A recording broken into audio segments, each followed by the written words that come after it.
naisip ko pa, hindi ko na siya sasagutin.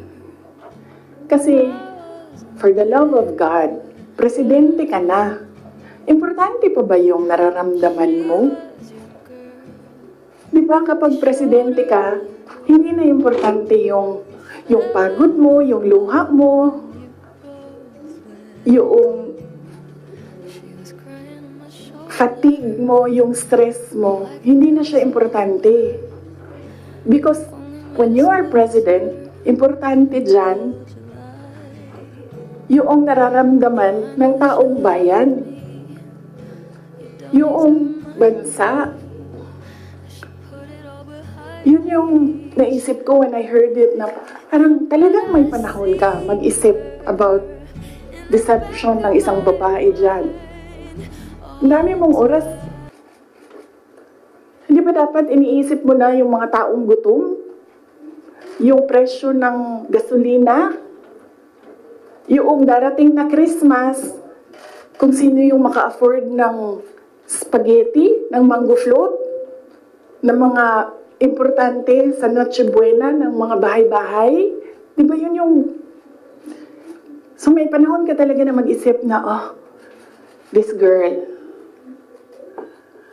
So, inisip ko, hindi ko nasasagutin. Sandali lang hindi ako nagko-cocaine. Pero sobrang lamig niya na yung sipon. Sir, mangingi ang tissue.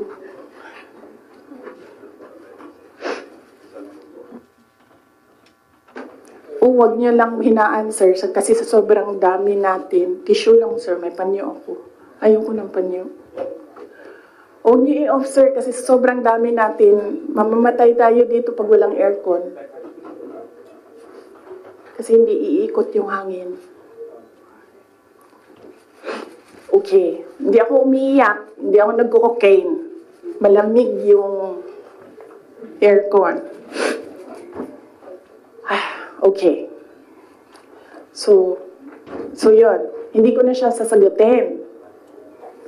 Kasi naman, hindi naman siya mahalaga sa bayan. Pakialam natin sa kung anong nararamdaman ng president at vice president, di ba?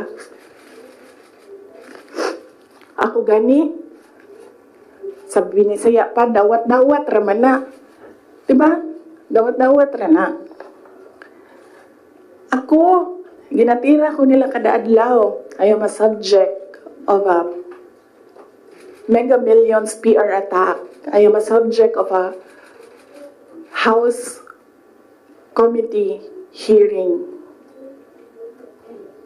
Pero hindi na importante yung nararamdaman ko dyan. Ang mahalaga, matuloy namin sa Office of the Vice President kung ano yung sinabi namin na gagawin namin.